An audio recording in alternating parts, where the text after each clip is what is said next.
o ano da tecnologia. E o senhor vem falar pra mim que Chainsaw Man não é sobre nada, que é só sobre peito e sobre violência e o cara que vira motosserra. É uma coisa que me deixa triste. E o otaku olha pra esse mangá e declara pro mundo: eu também não quero pensar. Como?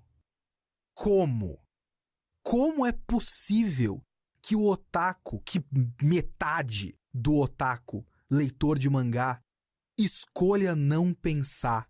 E que a gente tenha que pegar um dos mangás mais interessantes, mais inteligentes, até pelo fato de ser tudo isso que eu falei na Shonen Jump, na revista do Naruto, para crianças de 14 anos, de 13 anos, de levantar todas as discussões e um monte de gente olhar e gritar pro mundo: parem de ter essas discussões.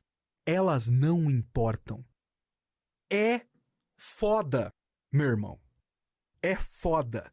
O Kitsune é um influenciador que sempre admirei com seus trabalhos envolvendo animes na internet. E sinceramente, sinto que a melhor forma de iniciar esse vídeo era citando esse trecho do Kitsune da semana sobre Chainsaw Man. Acho que, como vocês todos sabem, o anime Chainsaw finalmente lançou e sinceramente estou achando incrível. E como todos que já acompanhavam, já sabiam sobre a obra, todo mundo já esperava e realmente está acontecendo. Alguns discursos se intensificaram, como é o caso de a obra não discute nada, é só os fãs que ficam forçando mensagem, é só gore e piada no grande geral das coisas. Eu tenho um grande problema com afirmações desse tipo. E eu quero deixar bem claro que quando digo isso, estou englobando inúmeras obras. Já faz um bom tempo que vemos um movimento grande de pessoas querendo dissociar mensagens das obras. E principalmente quando essas mensagens são sociopolíticas. E quando eu parto desse ponto, eu percebo que Chainsaw Man é um exemplo recente e extremamente excelente sobre tais discussões. E por eu conhecer melhor essa obra, eu decidi focar nela nesse vídeo. Mas entendam que o que eu falo sobre Chainsaw se engloba para várias e várias outras obras.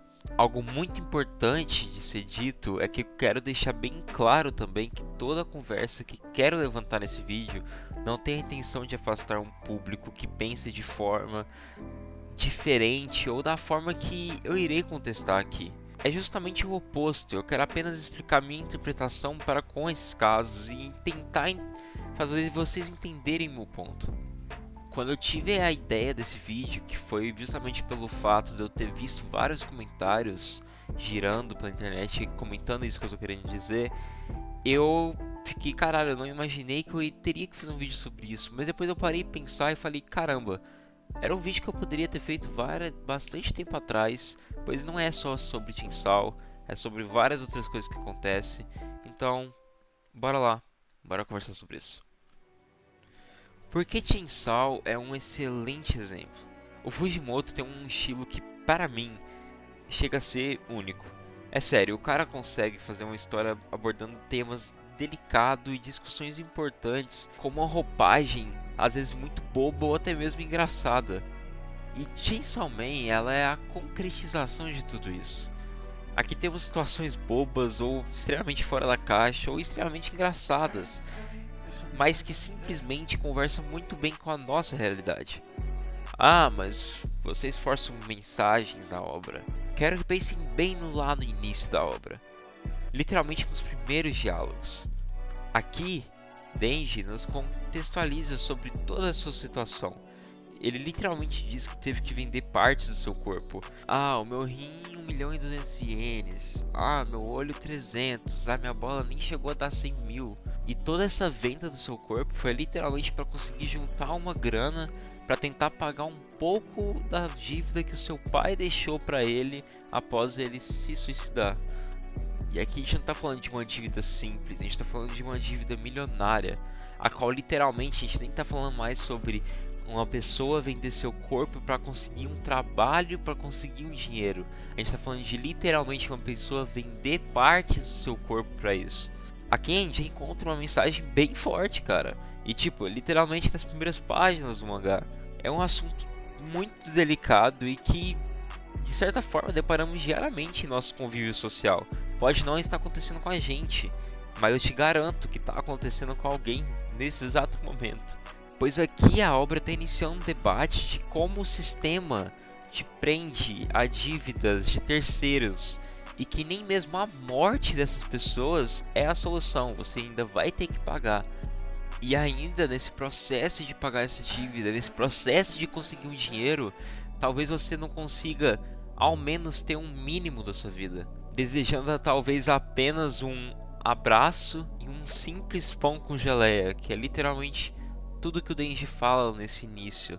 O anime faz muito bem em mostrar o Denji fora da cidade, querendo estar na cidade, mas não como um cara que está ali apenas trabalhando, mas querendo conseguir tirar esse proveito. Vendo só esse início, eu realmente fico em conflito em entender como as pessoas defendem tão arduamente que Chainsaw Man não tem mensagens por trás da obra. 食パンにジャム塗ってポチタと食って女とイチャイチャしたりして一緒に部屋でゲームして抱かれながら眠るんだ。いいだろ。 No meu outro vídeo, no meu primeiro vídeo desse canal, a qual eu comentei sobre algumas mensagens de Chainsaw Man, eu comento ainda mais coisas e eu convido vocês a verem esse vídeo também. Mas eu vou dar mais um exemplo. Bora pegar o segundo episódio do anime. Nesse episódio a gente tem uma introdução muito maior assim à comédia de Chainsaw Man. Igual eu falei, o Fujimoto gosta de fazer muita bobagem mesmo. E aqui a gente vê a construção maior do Denji. Percebemos logo no início do episódio que ele duvida um pouco da Makima. Ele fica, será que ela é boa? Ela tá me tratando igual um cachorro, eu não acho que seja bom. Mas logo depois que ele já pensa isso, a gente tem uma quebra de expectativa. Porque a Makima, ela oferece uma comida e oferece uma roupa pro Denji. E naquele momento o Denji literalmente fala, eu a amo. E isso vai muito além de, ele é gado. Isso simplesmente está mostrando o quanto o personagem nunca teve nada. E o mínimo do mínimo, que é uma comida e uma roupa emprestada. E pra ele já é algo muito, mas muito valioso. Ao ponto dele apaixonar verdadeiramente por aquela pessoa. E a gente continua vendo isso durante o episódio. A gente percebe o quanto o mínimo do mínimo, o Denji ter algum lugar para morar, o Denji poder comer alguma coisa, o Denji ter algum tipo de afeto, para ele é literalmente o sonho. E isso é muito forte. Dá pra gente traçar mais um paralelo com a nossa vida real, cara. Quantas pessoas, principalmente aqui no Brasil, que realmente buscam ter um mínimo do mínimo. Eu sempre irei convidá-los a olhar para nossa realidade. A gente não precisa viajar muito, a gente já mora em um país bastante turbulento. 今日初めてうどん食ったぜ。フランクフルトもな。初めて人並みの扱いされたし、初めて飯食わせてもらった。俺にとっちゃ夢みてえな生活だ。俺は軽い気持ちでデビルハンターなったけどよ。この生活続けるためだったら死んでもいいぜ。 E eu gosto muito que ainda nesse episódio a gente tem um paralelo onde o Aki, ele cobra uma maior seriedade pro Denji, como se mostrasse que o Denji, ele não tivesse motivos nobres. Só que, claro que o Aki não entende ele, pois mesmo o Aki sofrendo bastante, a gente vai ver isso mais pra frente no anime, o Aki, ele não teve uma vida igual o Denji teve. E o papel do Aki nesse momento é muito interessante, porque ele pode personificar alguns telespectadores que realmente olham pro Denji e falam, moleque, você é um imbecil, quis objetivo bosta, saca? 魔人も立派な悪魔だ。デビルハンターが悪魔に同情するな。俺の家族は全員目の前で悪魔に殺された。下にいる警察とも飲み行ったことあるけどな。奥さんとか子供を守るために命がけで仕事をしてる。お前以外全員本気なんだよ。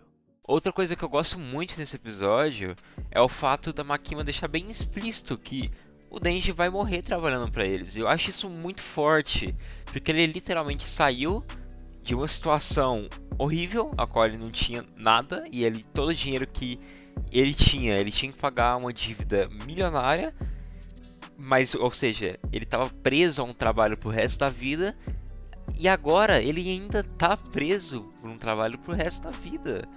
O que mudou é realmente que agora ele pode ter pelo menos o mínimo. Cara, isso é muito forte. 公安を辞職したり違反行動があった場合、デンジ君は悪魔として処分されます。それってどういうこと？死ぬまで一緒に働こうってこと。 Beleza, eu dei uma baita pincelada em algumas coisas que a gente viu no primeiro episódio e no segundo episódio. Mostrei aqui o meu ponto de por que Chainsaw tem muita coisa a ser discutida e tem muito mais coisa a ser discutida. E a grande questão desse vídeo é: devemos realmente dissociar mensagens em uma obra? A primeira coisa que a gente tem que entender é que literalmente tudo na nossa vida é política. E quando eu falo que tudo na nossa vida é política, eu não tô querendo dizer que tudo na nossa vida gira em torno, qual candidato eu vou votar em tal situação. Não, não é isso. A gente sabe que política vai muito mais além do que um candidato representa. É um conceito, é uma ideia que gira em torno de nossa sociedade no grande geral. Das nossas relações com o próximo, da nossa relação com a sociedade, com o sistema. E literalmente tudo que a gente faz na nossa vida é política. E consequentemente, toda obra tem um cunho político. Ela pode ser mais explícita ou não. Claro que pode. O que eu quero dizer é que a gente encontra política em diversas obras. E a gente pode absorver isso de diversas obras. E tá tudo bem. Mas é óbvio, essa obra ela tem que ter essa abertura. Temos sim diversas obras que realmente não focam nesse lado. Com isso fica muito difícil a gente conseguir abstrair algo de uma obra dessa forma. Porém, esse aqui não é um caso de Chainsaw Man. Vocês viram que, literalmente no primeiro episódio e no segundo, a gente já consegue debater várias coisas, porque é isso que a obra está estampando na nossa cara. Mas tá, qual é o problema com tudo isso? Como eu ressaltei no início do vídeo, eu realmente não quero nunca afastar alguém que, por exemplo, não tá se importando muito com o que uma obra tem a discutir. O que eu quero dizer é que, pra mim, pouco importa se você tá querendo absorver aquela obra por completa ou só tá querendo ver ela por algum entretenimento, como uma luta foda ou com uma comédia muito boa. Enfim, isso é totalmente comum e totalmente normal e totalmente beleza, saca? Não é sempre que a gente tá atrás de ver coisas totalmente cabeça, que a gente tem que ficar refletindo sobre tudo, meu Deus. Não é isso. Nunca, a gente não pode ficar sempre assim. Pelo menos eu acho. A gente também tem que ter nosso momento de absorver uma mídia apenas como algo pra relaxar, sabe? E novamente eu volto pra Chainsaw Man, porque Chainsaw Man é um exemplo muito bom disso. Porque se você quer absorver tudo da obra, você consegue puxar vários e vários paralelos. Porém, se você só quer relaxar e aproveitar as lutas e a comédia, você vai aproveitar muito disso. Então eu repito, pra vocês novos fãs que estão entrando agora na fanbase e algo do tipo, não tem problema nenhum vocês quererem absorver muito mais das lutas e da comédia e tá tudo muito ótimo, sabe? O real e o grande problema é você virar pra uma obra a qual comenta sobre diversas coisas e afirmar que essa obra não tem nada disso. E isso é algo que está acontecendo com Chainsaw Man. E eu bato nessa tecla e não é porque é Chainsaw Man. Eu bato nessa tecla porque de verdade mesmo, pra mim, isso é uma parte muito errada da nossa interpretação com uma obra. É praticamente a gente olhar para uma obra feita por alguém e querer desmerecer ela, querer dizer que ela não tem essas coisas que claramente ela possui. Eu tenho uma grande vontade de criar uma história e eu tenho a plena convicção de que quando eu conseguir fazer isso, eu quero colocar todas as minhas ideias ali. E porra, eu me sentiria muito triste em ver muitas e muitas pessoas olhando para minha obra e falando: não, essa história não está discutindo tal coisa, quando claramente ela está, entende? Eu acho, além de ser errado, Eu acho desrespeitoso com a obra no geral. Então eu repito novamente, você não está fazendo algo errado em querer apenas absorver uma mídia como algo para se distrair. Não tem problema nenhum. O problema real é você querer desassociar totalmente uma mensagem forte e presente na obra. Por isso, realmente, eu faço das palavras do Kitsune as minhas também. Eu realmente fico chateado em ver pessoas descreditando algo, dizendo que tal coisa não comenta tudo isso que as pessoas estão comentando, quando claramente comenta. E uma baita confirmação disso que eu tô querendo dizer é quando a gente pega Chainsaw Man e joga para esse público novo, e a gente vê exatamente esse público novo comentando todas as críticas que todos os fãs já viram na obra. Enfim, o que eu tenho a dizer sobre tudo isso é que realmente a gente sempre vai ter novas e novas obras comentando certas críticas. Isso é normal, isso é natural, pois igual eu falei, a gente vive para isso, a gente vive de política. E de que principalmente não tem problema algum você querer absorver uma obra de uma outra forma. Isso vai de cada um. A questão sempre será o fato de você querer tirar e desmerecer uma obra sobre algo que claramente ela possui.